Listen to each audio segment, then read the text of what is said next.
नमस्ते सबैजनालाई। आजको यस भिडियोमा म तपाईहरुलाई नेपालकै सबैभन्दा ठूलो आईपीओ को बारेमा सम्पूर्ण जानकारी दिन जाँदैछु। अर्थात् नेपालकै पहिलो पूर्वाधार विकास बैंक नेपाल इन्फ्रास्ट्रक्चर बैंकको आईपीओ को बारेमा तपाईहरुलाई यस भिडियोमा जानकारी दिनेछु। यो बैंकको आईपीओ मा लगानी गर्नुभन्दा पहिले तपाईले केही कुराहरु ध्यान दिनुपर्छ। जस्तै कम्पनीले के काम गर्छ, कम्पनीले कसरी रेभिन्यू अर्न गर्छ, कम्पनीमा कसको लगानी छ, यो बैंकले बोनस शेयर दिने छ कि छैन, र साथै यो बैंकको आईपीओ कहाँबाट एप्लाई गर्ने, यी सबै जानकारी तपाईले यस भिडियोमा पाउनुहुन्छ। र धेरै जनाको प्रश्न के हुन्छ भने आईपीओ रिस्की हुँदैन र आईपीओ मा लगानी गर्नुभन्दा पहिले यति रिसर्च चाहिँ किन चाहियो त? तपाईले यो कम्पनीको आईपीओ मा 1000 2000 लगानी गर्नुहुन्न। तपाईले यो कम्पनीको आईपीओ मा 7-7 हजार एउटा खाताबाट लगानी गर्नुहुन्छ। र यो लगानी गर्नुभन्दा पहिले तपाईले यो कम्पनीको सबै प्रोस्पेक्टहरु राम्ररी बुझ्नुपर्छ अनि मात्र लगानी गर्नु होला। चाहे त्यो 10 कित्ते कम्पनी किन नहोस्। यही तपाईले मानव प्राइमरी मार्केटमा त्यो कम्पनीको आईपीओ परेन भने तपाई दोस्रो बजारबाट त्यो कम्पनीको शेयर उठाउन सक्नुहुन्छ।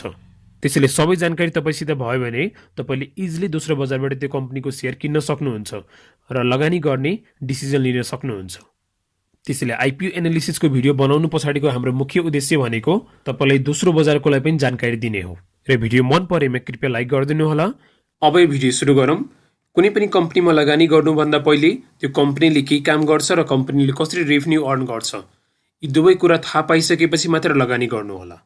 त्यस्तै नेपाल इन्फ्रास्ट्रक्चर बैंकमा लगानी गर्नुभन्दा पहिले यो बैंकले कसरी रेभिन्यू अर्न गर्छ र के काम गर्छ, यी दुवै कुरा थाहा पाइसकेपछि मात्र लगानी गर्नुभयो भने तपाईको लगानी सुरक्षित हुन्छ। त्यसैले सबैभन्दा पहिले म तपाईहरुलाई नेपाल इन्फ्रास्ट्रक्चर बैंकको बारेमा केही महत्त्वपूर्ण जानकारीहरु यहाँ दिन जाँदैछु। जस्तै बैंकले के काम गर्छ र बैंकले कसरी रेभिन्यू अर्न गर्छ। नेपाल इन्फ्रास्ट्रक्चर बैंक नेपालकै पहिलो पूर्वाधार विकास बैंक हो र यो बैंकको स्थापना विक्रम सम्वत 2075 साल जेष्ठ 25 गते कम्पनी रजिस्ट्रारको कार्यालयमा पब्लिक लिमिटेड कम्पनीको रूपमा भएको थियो र त्यस पश्चात विक्रम सम्वत 2075 साल माघ 28 गते यस बैंकले नेपाल राष्ट्र बैंकबाट पूर्वाधार विकास बैंक सम्बन्धी कारोबार सञ्चालन गर्ने लाइसेन्स प्राप्त गर्यो र पछि विक्रम सम्वत 2075 साल फागुन 22 गतेदेखि यस बैंकले आफ्नो पूर्वाधार विकास सम्बन्धी कारोबार सञ्चालन गर्यो। बैंक भन्न बित्तिकै तपाईले दुईवटा कुरा सम्झिनुपर्छ, एउटा लोन र अर्को सेभिङ। जसरी अहिले हाम्रो नेपालमा कमर्सियल बैंक, डेभलपमेन्ट बैंकहरूले साना कस्टमरहरूलाई लोन र सेभिङ फ्यासिलिटी दिँदै आएको छ, त्यस्तै यो संस्थाले पनि सेभिङ र लोन फ्यासिलिटी दिनेछ। तर यहाँ कस्टमर चाहिँ फरक छ। कमर्सियल बैंक र डेभलपमेन्ट बैंकहरूले सानो कस्टमरहरूलाई फोकस गरेको छ भने त्यस्तै देशको हितको लागि इन्फ्रास्ट्रक्चर डेभलपमेन्ट हुने प्रोजेक्टहरूलाई चाहिँ यसले फोकस गरेको छ। Nepal infrastructure bank limited is a special category financial institution licensed by the NRB focus on the infrastructure financing. अब यसले इन्फ्रास्ट्रक्चर फाइनेन्सिङहरू गर्छ भन्नाले यस्तो कम्पनीहरूलाई लोन दिन्छ जसले चाहिँ देशमा इन्फ्रास्ट्रक्चर डेभलपमेन्ट गर्छ। जस्तै hydro power, energy, transportation, cable car, hotel, hospital, यी सबै क्षेत्रमा जुन कम्पनीले विकास गर्छ त्यस्ता कम्पनीहरूलाई चाहिँ यसले लोन दिन्छ। NIFRA focus on the infrastructure financing by raising the resources from the domestic and the international market through equity. कम्पनीले जुन अहिले सर्वसाधारणमा शेयर निष्कासन गरेको छ त्यसलाई इक्विटी भनिन्छ र त्योबाट सङ्कलन हुने पैसालाई चाहिँ कम्पनीले प्रोजेक्टहरूमा फाइनेन्सिङ गर्छ। त्यस्तै डेब्ट, त्यस्तै मेजनिन financing.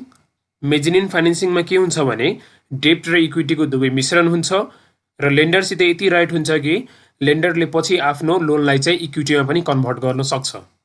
And sector fund structure issuing onshore and offshore bonds, यी दुईवटा एफडीआई को प्रकार हो। त्यस्तै डिभेन्चर निष्कासन गर्ने र यी सबैबाट सङ्कलन भएको पैसा चाहिँ कम्पनीले इन्फ्रास्ट्रक्चर डेभलपमेन्टका प्रोजेक्टहरूमा लगानी गर्छ।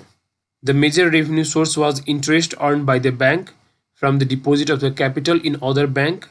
अरू बैंकमा पैसा जम्मा गरेर जुन त्यसमा इन्ट्रेस्ट आउँछ त्यो पनि एउटा मेजर सोर्स अफ इन्कम हो र अर्को चाहिँ लोन दिए वापत जुन इन्ट्रेस्ट आउँछ त्यो पनि एउटा मेजर सोर्स अफ इन्कम हो।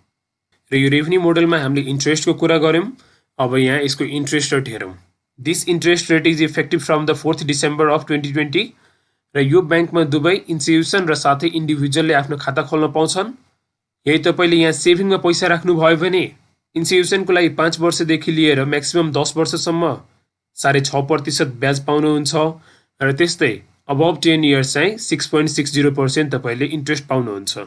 तर इन्डिभिजुअलको केसमा इन्ट्रेस्ट रेट चाहिँ यहाँ हाई छ, यहाँ 7.25% इन्ट्रेस्ट रेट दिइन्छ र संस्थाले यो ब्याङ्कमा मिनिमम 5 करोड रुपियाँ सेभिङमा राख्नुपर्छ र त्यस्तै इन्डिभिजुअलले यो ब्याङ्कमा मिनिमम 1 करोड रुपियाँ राख्नुपर्छ। यो तोकिएको मिनिमम अमाउन्टभन्दा तल तपाईँले यो ब्याङ्कमा पैसा राख्न पाउनुहुन्न र त्यस्तै प्रोजेक्ट फाइनेन्सिङ, अब लोन दियो भने त्यसमा कति पर्सेन्ट चाहिँ चार्ज गर्छ। ग्रिनफिल्ड लोनमा 9.5% देखि लिएर 11% सम्म। ग्रिनफिल्ड लोन भनेको यस्तो प्रोजेक्ट जुन चाहिँ टोटली जेरो लेभलबाट बन्दैछ, त्यस्तो प्रोजेक्टलाई चाहिँ यसले फाइनेन्सिङ गर्यो भने 9.5% देखि लिएर 11% सम्म चाहिँ इन्ट्रेस्ट चार्ज गर्छ र त्यस्तै ब्राउन फिल्ड लोनमा चाहिँ 9% देखि लिएर 10.5% सम्म चाहिँ इन्ट्रेस्ट लाग्छ। प्रोजेक्ट अलरेडी त्यहाँ बिल्ड भइसकेको छ, अब त्यसलाई चाहिँ केही मोडिफाई गर्नु पर्यो, यही त्यस्तो प्रोजेक्टमा चाहिँ यसले फाइनेन्सिङ गर्यो भने त्यसलाई चाहिँ ब्राउन फिल्ड लोन भनिन्छ। र अर्को ब्रिज ग्याप लोन, यसमा चाहिँ 10% देखि लिएर 11.5% सम्म चाहिँ इन्ट्रेस्ट चार्ज गरिन्छ र यो भनेको सर्ट टर्मको लागि मात्र लोन दिइन्छ। कुनै पनि संस्थाले पछि पर्मानेन्ट फाइनेन्सिङ पाइसकेपछि उसले लोन चाहिँ फिर्ता गर्छ र सर्ट टर्म लोनमा जहिले पनि हाई इन्ट्रेस्ट चार्ज गरिन्छ र यो बचतको ब्याज दर र कर्जाको ब्याज दर बिचको जुन फरक छ त्यो नै कम्पनीको मुख्य आय हो। र केही दिन अगाडि कुमारी ब्याङ्क र नेपाल इन्फ्रास्ट्रक्चर ब्याङ्क दुवै मिलेर सेती खोला हाइड्रो पावरमा चाहिँ संयुक्त लगानी गरेको छ र त्यस्तै केही दिन अगाडि नेपाल इन्फ्रास्ट्रक्चर ब्याङ्कले आफ्नो पहिलो लगानी चाहिँ हिमालयन ब्याङ्क र अर्को सानिमा ब्याङ्कसित 32 मेगावाटको करुवा सेती हाइड्रो पावरमा लगानी गरेको थियो। र त्यस्तै अरू कुनै क्षेत्रमा इन्भेस्टमेन्ट अपर्च्युनिटीहरू आयो भने जस्तै solar energy, hospitality, health and education, त्यस्तो क्षेत्रमा कुनै पनि त्यस्तो इन्भेस्टमेन्ट अपर्च्युनिटी आयो भने त्यतातिर पनि कम्पनीले आफ्नो पैसा लगानी गर्नेछ। योभन्दा पहिले सानो ब्याङ्कहरूको लार्ज इन्फ्रास्ट्रक्चर प्रोजेक्टहरूमा फाइनेन्सिङ गर्ने त्यति सामर्थ्य थिएन, तर यो इन्फ्रास्ट्रक्चर डेभलपमेन्ट ब्याङ्क स्थापना भइसकेपछि अब त्यस्तो ठुलो प्रोजेक्टहरूमा यही ब्याङ्कले फाइनेन्सिङ गर्नेछ, जसले गर्दा फन्डको त्यहाँ अभाव भएन र कम्पनीले विदेशबाट पनि एफडिआईहरू नेपालमा भित्र्याउनेछ। कम्पनीको बारेमा तपाईँले राम्रै बुझ्नुभयो र यसपछि म तपाईँहरूले यो कम्पनीको आइपिओको विवरण पत्रबाट केही महत्त्वपूर्ण जानकारीहरू तपाईँले यहाँ पढेर सुनाउन जाँदैछु। कम्पनीले आफ्नो जारी पुँजीको 20 अर्बको 40%ले हुन आउने 8 अर्ब रकम बराबरको प्रति सेयर 100 को दरले 8 करोड किता, जसमध्ये 0.20%ले हुन आउने 1,60,000 किता कम्पनीका कर्मचारीहरूको लागि छुट्याइएको छ र त्यस्तै 5%ले हुन आउने 40 लाख किता कम्पनीले सामूहिक लगानी कोषको लागि छुट्याइएको छ र बाँकी रहेको 7,58,40,000 किता कम्पनीले सर्वसाधारणको लागि छुट्याइएको छ। अब यो सर्वसाधारण अथवा रिटेल इन्भेस्टरले यो 7,58,40,000 किताको लागि आवेदन दिन पाउनेछन्।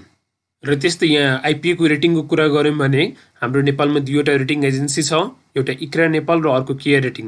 र यो कम्पनीको आइपिओलाई इक्रा नेपालले BBB को रेटिङ दिएको छ। यो रेटिङले मोडरेट क्रेडिट रिस्क जनाउँछ। यस्तो संस्थामा तपाईँले लगानी गर्नुभयो भने रिस्क हाई पनि हुँदैन र रिस्क लो पनि हुँदैन।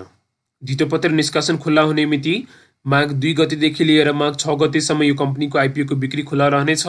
यो 4 दिनको अवधिभित्रमा तपाईँले यो कम्पनीको आइपिओमा आवेदन बुझाइहाल्नुपर्छ र यदि यो 4 दिनभित्रमा यो कम्पनीको सबै सेयर बिक्री नभएमा ढिलोमा यो कम्पनीको आइपिओ माघ 16 गतेसम्म खुल्ला रहनेछ र त्यस पश्चात पनि कम्पनीको सबै आइपिओ बिक्री नभएमा अन्डरराइटरमा रहेको संस्थाले कम्पनीको सबै सेयर खरिद गर्नुपर्छ। कम्पनीको अहिले एउटा मात्र शाखा रहेको छ र त्यो चाहिँ काठमाडौँ महानगरपालिकाको वार्ड नम्बर 10 बानेश्वर स्थित कृष्ण टावरमा रहेको छ। यहाँ तपाईँ हेर्न सक्नुहुन्छ ब्याङ्कको मुख्य उद्देश्यहरू के रहेको छ। सबैभन्दा पहिले पूर्वाधार विकास सम्बन्धी परियोजनाहरूमा कर्जा प्रवाह र साथै सेयरमा लगानी गर्ने, इन्फ्रास्ट्रक्चर डेभलपमेन्ट प्रोजेक्टहरूलाई चाहिँ डेब्ट फाइनेन्सिङ गर्ने र अर्को पूर्वाधार विकास सम्बन्धी परियोजना सञ्चालन गर्ने कम्पनीको धितोपत्रमा लगानी गर्ने। जुन कम्पनीले इन्फ्रास्ट्रक्चर डेभलपमेन्ट प्रोजेक्टहरू ल्याउँछ त्यो कम्पनीको सेयरहरूमा लगानी गर्ने र त्यस्तै पूर्वाधार विकास सम्बन्धी आवश्यक मेसिन, उपकरण र साथै औजारको खरिद बिक्री वा आपूर्ति वा जडान सम्बन्धी कारोबारको लागि प्रतिपत्र खोल्ने तथा जमानत पत्रहरू जारी गर्ने, दीर्घकालीन प्रकृतिको निक्षेप स्वीकार गर्ने वा डिभेन्चर जारी गर्ने, राष्ट्र ब्याङ्कको स्वीकृति लिई लिजिङ कारोबार गर्ने, यी सबै कामहरू कम्पनीको मुख्य उद्देश्यमा पर्छ। अहिले यो ब्याङ्कको एउटा मात्र शाखा भए पनि पछि यो ब्याङ्कले आफ्नो हरेक प्रदेशमा एउटा एउटा शाखाहरू विस्तार गर्ने र साथै केन्द्रीय कार्यालय सहित यो ब्याङ्कको जम्मा 8वटा शाखा देशभरि हुनेछ। अब यो ब्याङ्कको सञ्चालक समितिको कुरा गरौँ। संस्थापक शेयरधानीको तर्फबाट 4 जना र त्यो 4 जना भित्र पनि नेपाल सरकारको तर्फबाट 1 जना हुनेछन्। सर्वसाधारणको तर्फबाट 2 जना हुनेछन् र त्यस्तै स्वतन्त्र सञ्चालकको तर्फबाट 1 जना हुनेछन्। कुल जम्मा 7 जना यो कम्पनीको बोर्ड अफ डिरेक्टरमा हुनेछन्। अब यहाँ यो ब्याङ्कको पुँजी संरचना हेरौँ। यो ब्याङ्कको अधिकृत पुँजी अथवा अथराइज सेयर क्यापिटल 40 अर्ब रुपियाँ रहेको छ। त्यस्तै जारी पुँजी अर्थात् इस्युड सेयर क्यापिटल 20 अर्ब रुपियाँ रहेको छ र हाल यस ब्याङ्कको चुक्ता पुँजी 12 अर्ब रुपियाँ रहेको छ र आइपिओ निष्कासन पश्चात यस ब्याङ्कको चुक्ता पुँजी 20 अर्ब रुपियाँ कायम हुनेछ। र सेयर होल्डिङ रेसियोमा चाहिँ प्रोमोटरहरूको 60% लगानी रहेको छ भने बाँकी रहेको 40% लगानी सर्वसाधारण, सामूहिक लगानी कोष र साथै कम्पनीका कर्मचारीहरूको हुनेछ। कम्पनीले आफ्नो प्रोमोटरहरूबाट पैसा उठाइसकेको छ र यो 40%ले हुन आउने 8 अर्ब रुपियाँ कम्पनीले सर्वसाधारणबाट अहिले आइपिओ निष्कासन मार्फत उठाउनेछ। नेपाल इन्फ्रास्ट्रक्चर ब्याङ्कमा नेपाल सरकार सहित 41वटा संस्थाको लगानी रहेको छ, जसमध्ये नेपाल सरकारको 17%, त्यस्तै ब्याङ्किङ एन्ड फाइनेन्सियल इन्स्टिट्युसनहरूको 35%, बिमा कम्पनीहरूको 27% र नेपाल पुनर्बिमा कम्पनीको 4% लगानी रहेको छ। र यो ब्याङ्कमा नेपालकै ठुलो उद्योग घरानाहरूको लगानी रहेको छ, जस्तै विशाल ग्रुप, एनआइसिआइसिआई ब्याङ्कको प्रमुख संस्थापक, त्यस्तै आइएमई ग्रुप, ग्लोबल आइएमई ब्याङ्कको प्रमुख संस्थापक र लक्की ग्रुप, यो चाहिँ शिवम सिमेन्ट ग्रुपसित सम्बन्धित छ। यो ब्याङ्कमा कसको लगानी छ यहाँ तपाईँ हेर्न सक्नुहुन्छ। नेपाल सरकारको स्वामित्वमा यस कम्पनीको 2 करोड किता रहेको छ। इमर्जिङ नेपाल लिमिटेडको स्वामित्वमा यस कम्पनीको 25 लाख किता सेयर रहेको छ। त्यस्तै एनआइसिआइसिआई ब्याङ्कको यस कम्पनीमा 5% लगानी रहेको छ। अर्को ग्लोबल आइएमई ब्याङ्कको यस कम्पनीमा 5% भन्दा बढी लगानी रहेको छ। र यहाँ संस्थापकमा तपाईँ अन्य थुप्रै संस्थाको नाम हेर्न सक्नुहुन्छ, जस्तै प्रभु ब्याङ्क, नेपाल रे insurance, life insurance corporation, Asian life र अर्को नेपाल लाइफ इन्सुरेन्स, विशाल ग्रुप लिमिटेड र अर्को नेपाल इन्भेस्टमेन्ट ब्याङ्क, यी सबै यस ब्याङ्कका प्रमुख संस्थापकहरू हुन्। अहिले यस ब्याङ्कका सञ्चालक समितिमा 4 जना छन् र ती सबै 4 जना निकै नै अनुभवी र राम्रा संस्थाका सञ्चालक समितिमा बसिसक्नु भएको छ। ब्याङ्कको अध्यक्ष पदमा अनुज अग्रवाल, उहाँ चाहिँ विशाल ग्रुपबाट हुनुहुन्छ। योभन्दा पहिले उहाँ चाहिँ ब्याङ्क अफ एसिया नेपालको पूर्व सञ्चालकमा हुनुहुन्थ्यो। त्यस्तै नेपाल उद्योग परिषदको उपाध्यक्ष, युनाइटेड डिस्ट्रिब्युटर नेपालको सञ्चालक र त्यस्तै विशाल ग्रुप लिमिटेडको सञ्चालक पनि उहाँ हुनुहुन्छ। दोस्रो सञ्चालकमा नेपाल सरकारको तर्फबाट श्री कृष्ण नेपालजी हुनुहुन्छ। सञ्चालक समितिको तेस्रो सञ्चालक चन्द्रप्रसाद ढकालजी हुनुहुन्छ। उहाँ चाहिँ आइएमई ग्रुप लिमिटेडबाट हुनुहुन्छ र उहाँ थुप्रै राम्रा संस्थाको सञ्चालक समितिमा बसिसक्नु भएको छ, जस्तै चन्द्रगिरी हिल्स लिमिटेड, त्यस्तै आइएमई ग्रुप र अर्को ग्लोबल आइएमई ब्याङ्क, यी सबै संस्थामा उहाँ चाहिँ सञ्चालक समितिमा बसिसक्नु भएको छ। र उहाँ चाहिँ रेमिटान्स, ब्याङ्क, बिमा, पर्यटन क्षेत्र, हाइड्रो पावर, अटोमोबाइल्स, पूर्वाधार, केबल कार लगायतका व्यवसायहरूमा संलग्न हुनुहुन्छ। त्यस्तै सञ्चालक समितिका चौथो व्यक्ति लीनामणि जोशीजी हुनुहुन्छ र उहाँ चाहिँ इमर्जिङ नेपाल लिमिटेडबाट हुनुहुन्छ। सञ्चालक समितिमा अझै 3वटा पद रिक्त छ र 2वटा सञ्चालक सर्वसाधारणको तर्फबाट आउनेछ भने बाँकी रहेको एउटा सञ्चालक स्वतन्त्र सञ्चालक हुनेछ। यहाँ संस्थापक शेयरधानीको सेयर हस्तान्तरणको कुरा गरिएको छ। ब्याङ्कले कारोबार सञ्चालन गरेको 5 वर्ष नपुगेसम्म कम्पनीका संस्थापक शेयरधानीहरूले आफ्नो सेयर बिक्री गर्न पाउँदैनन्। कम्पनीले यहाँ रिस्क म्यानेजमेन्टमा पनि ध्यान दिएको छ। आफ्नो जोखिम न्यूनीकरण गर्नको लागि कम्पनीले थुप्रै बिमाहरू गरेको छ, जस्तै आइटी उपकरणहरूको बिमा गराएको छ, त्यस्तै कार्यालय सवारी साधनको पनि बिमा गरेको छ। कम्पनीले आफ्नो प्रोपर्टीहरूको पनि इन्सुरेन्स गरेको छ र अर्को सान्वी इनर्जीलाई दिइएको कर्जाको पनि इन्सुरेन्स गरेको छ। त्यस्तो कुनै पनि जोखिम आयो भने यी सबै संस्थाले कम्पनीको जोखिम चाहिँ न्यूनीकरण गर्नेछ। यहाँ तपाईँ कम्पनीको लास्ट 3 इयरको ब्यालेन्स सिट हेर्न सक्नुहुन्छ। यो माथि एसेट साइडमा कम्पनीसित जे जति एसेट छ त्यो सबै तपाईँ यहाँ हेर्न सक्नुहुन्छ, जस्तै कम्पनीसित कति क्यास र क्यास इक्विभ्यालेन्ट छ त्यो तपाईँ यहाँ हेर्न सक्नुहुन्छ। र अर्को ग्राहकहरूलाई दिइएको कर्जा तथा सापटी, ब्याङ्कले जुन आफ्नो कस्टमरहरूलाई लोन प्रोभाइड गरेको छ त्यो तपाईँ यहाँ हेर्न सक्नुहुन्छ। र इयर बाई इयर कम्पनीको लोन एन्ड एडभान्सेस चाहिँ बढेको छ। धितोपत्रमा लगानी कम्पनीले जुन सेयरहरूमा लगानी गरेको छ त्यो पनि त्यहाँ हेर्न सक्नुहुन्छ। पछिल्लो 2 वर्षमा कम्पनीको धितोपत्रमा लगानी स्थिर छ। यो लायबिलिटी साइडमा तपाईँ यहाँ हेर्न सक्नुहुन्छ ग्राहकहरूबाट सङ्कलित निक्षेप। जुन कस्टमरबाट ब्याङ्कले सेभिङको रूपमा सङ्कलन गरेको पैसा छ त्यो यहाँ हेर्न सक्नुहुन्छ तपाईँले। र कस्टमरहरूको जति धेरै पैसा भयो भने ब्याङ्कले अरू ठाउँबाट पैसा ल्याउनु पर्दैन र अरू ठाउँबाट ल्याएको पैसामा चाहिँ ब्याङ्कले हाई इन्ट्रेस्ट रेट पे गर्नुपर्छ भने कस्टमरहरूबाट सेभिङको रूपमा सङ्कलन गरेको पैसामा ब्याङ्कले थोरै इन्ट्रेस्ट रेट पे गर्नुपर्छ।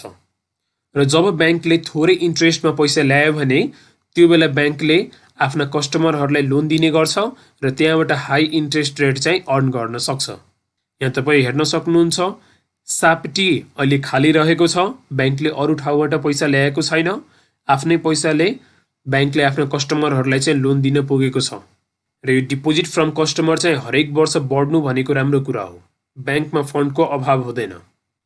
त्यस्तै सेयर पुँजी अहिले ब्याङ्कमा संस्थापकहरूको पैसा कति छ त्यो तपाईँ यहाँ हेर्न सक्नुहुन्छ र यो 12 अर्ब रुपियाँ चाहिँ सबै संस्थापक सेयर धनीहरूकै पैसा हो।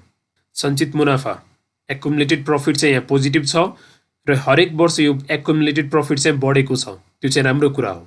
नेट प्रफिटबाट थोरै थोरै पैसा जोगाएर ब्याङ्कले हरेक वर्ष यो एक्युमुलेटेड प्रफिटमा चाहिँ राख्ने गर्छ। र त्यस्तै जगेरा तथा कोषहरू यसलाई रिजर्भ भनिन्छ र यो रिजर्भ पनि बढ्दो क्रममा छ। यो पनि धेरै राम्रो कुरा हो।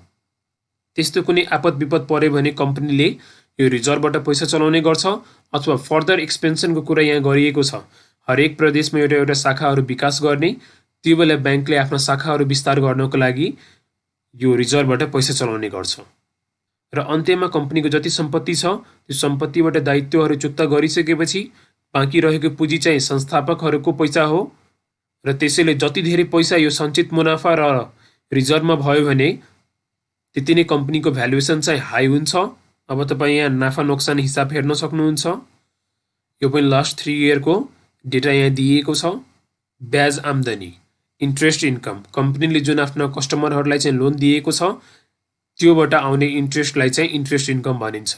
र ब्याज खर्च कम्पनीले जुन अरू ठाउँबाट पैसा ल्याउँछ जस्तै कस्टमरहरूबाट पैसा ल्याउने, त्यस्तै अरू इन्स्टिट्युसनहरूबाट पैसा ल्याउँछ, त्यसको लागि जुन इन्ट्रेस्ट पे गर्नुपर्छ त्यो चाहिँ ब्याज खर्च हो।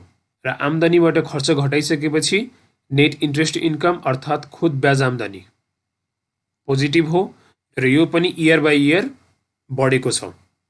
ब्याङ्कले यस वर्ष 84,71,45,185 रुपियाँ नाफा कमाएको छ र यो नेट प्रफिट चाहिँ हरेक वर्ष बढेको छ। कम्पनीको सबै फाइनेन्सियल इन्डिकेटरहरू बढेको छ।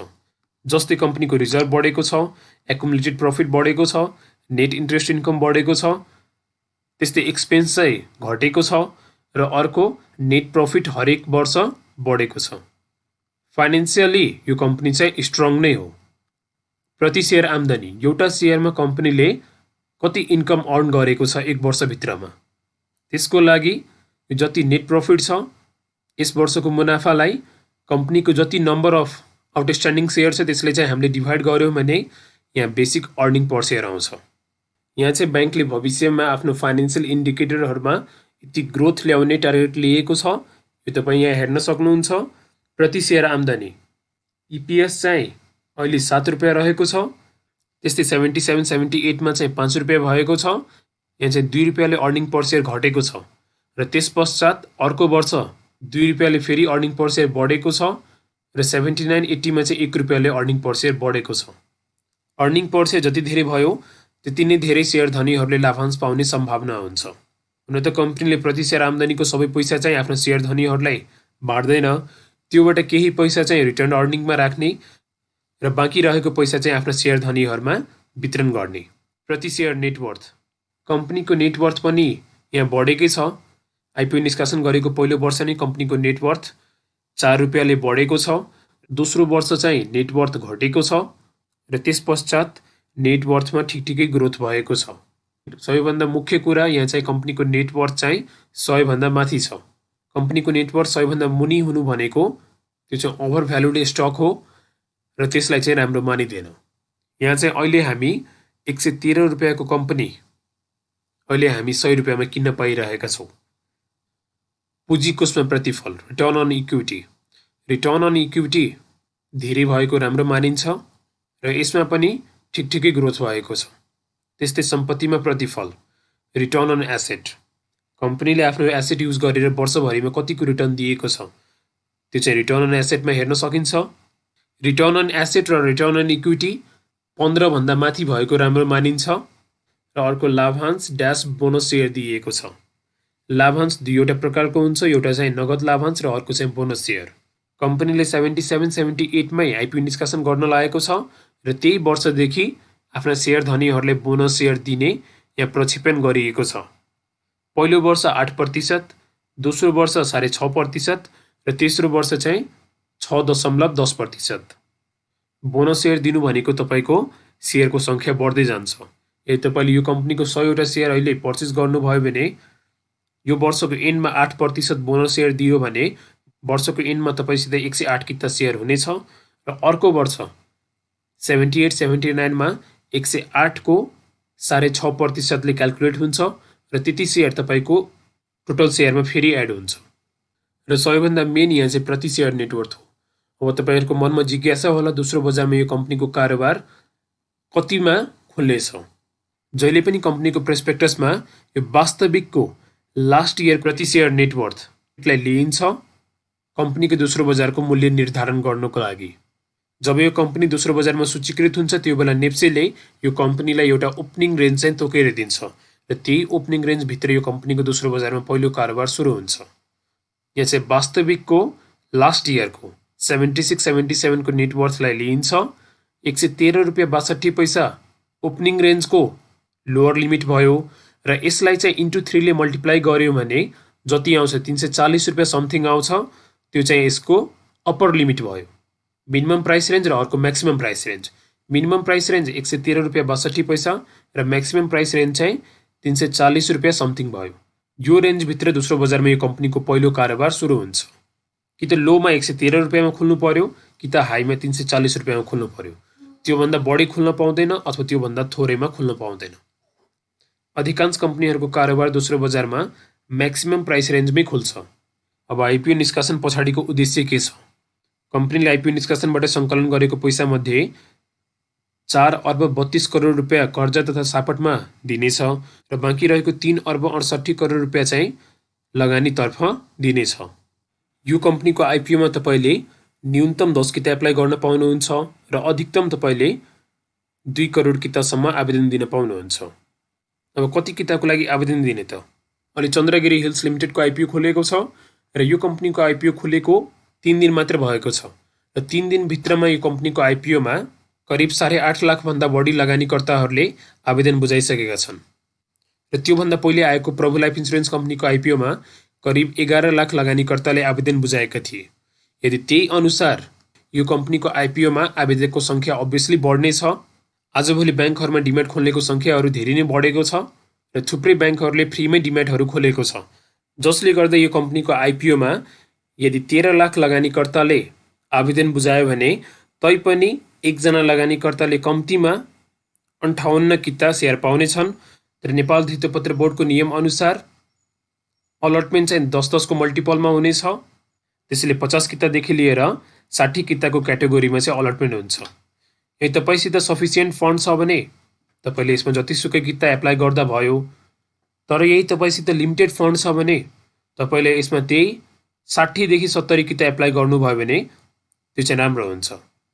तर एक्ज्याक्ट हामी भन्न सक्दैनौं कति किता चाहिँ अलटमेन्ट हुन्छ। अब लगानीकर्ताहरूले कति किता एप्लाई गर्नुभएको हुन्छ त्यसको आधारमा चाहिँ अलटमेन्ट हुन्छ।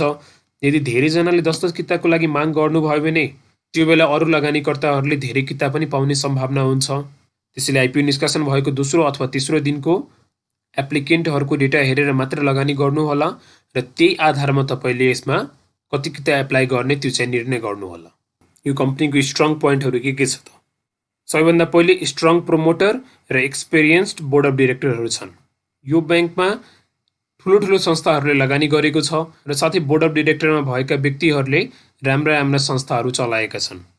अर्को यसको स्ट्रङ पोइन्ट भनेको यो देशकै पहिलो पूर्वाधार विकास बैंक हो। यसको कम्पिटिटर अहिलेसम्म छैन। र त्यस्तै अर्को यसको स्ट्रङ पोइन्ट कम्पनीले जुन यसपालिको एनुअल रिपोर्ट जारी गरेको छ, त्यो तपाईँ एनुअल रिपोर्ट यहाँ हेर्न सक्नुहुन्छ। एनुअल रिपोर्टमा each and every information clearly यहाँ दिएको छ। कम्पनीले यो वर्षमा के गरेको छ, कम्पनीको फाइनेन्सियल डेटाहरू सबै इङ्ग्लिस र नेपाली दुवैमा दिएको छ, जसले गर्दा इङ्ग्लिस र नेपाली पढ्ने दुवै लगानीकर्ताहरूलाई चाहिँ इजी भयो। नभए धेरैजसो कम्पनीले नेपालीमा मात्रै पब्लिस गर्छ भने केही कम्पनीहरूले इङ्ग्लिसमा मात्रै पब्लिस गर्छ र इन्फर्मेसनहरू एउटा पनि लुकाइएको छैन। यो एनुअल रिपोर्ट तपाईँ कम्पनीको वेबसाइटबाट पढ्न सक्नुहुन्छ र साथै यो एनुअल रिपोर्टको लिङ्क चाहिँ म डिस्क्रिप्सन बक्समा राखिदिन्छु। त्यो लिङ्कमा क्लिक गरेर तपाईँ यो एनुअल रिपोर्ट चाहिँ पढ्न सक्नुहुन्छ। कम्पनीले के काम गर्छ, कम्पनीको उद्देश्य के हो, भिजन के हो, त्यो सबै यो रिपोर्टमा चाहिँ क्लियरली मेन्सन गरिएको छ र त्यस्तै अन्य थुप्रै रिसर्च गरेर पनि यो रिपोर्ट चाहिँ बनाइएको छ। कम्पनीको आइपिओको बिक्री प्रबन्धकमा एनआइबिएल एस क्यापिटल लिमिटेड रहेको छ। आइपिओ सम्बन्धी सम्पूर्ण काम एनआइबिएल एस क्यापिटल लिमिटेडले हेर्नेछ। अब यो कम्पनीको आइपिओ कहाँबाट एप्लाई गर्ने त? यो ब्याङ्कको आइपिओ तपाईँ ब्याङ्कबाट आस्पा फर्म भरेर एप्लाई गर्न सक्नुहुन्छ र साथै संसारको जुनसुकै कुनाबाट जति बेला नि तपाईँ मेरो सेयरबाट यो कम्पनीको आइपिओ भर्न सक्नुहुन्छ। माघ 2 गतेदेखि यो कम्पनीको आइपिओ खोल्दैछ र त्यो दिन 10 बजे पश्चात तपाईँ मेरो सेयरबाट यो कम्पनीको आइपिओमा आवेदन दिन सक्नुहुन्छ। मेरो सेयरबाट आइपिओ कसरी एप्लाई गर्ने त्यसमा हामीले अलरेडी भिडियो बनाइसकेका छौँ। एकचोटि त्यो भिडियो हेर्नुहोला।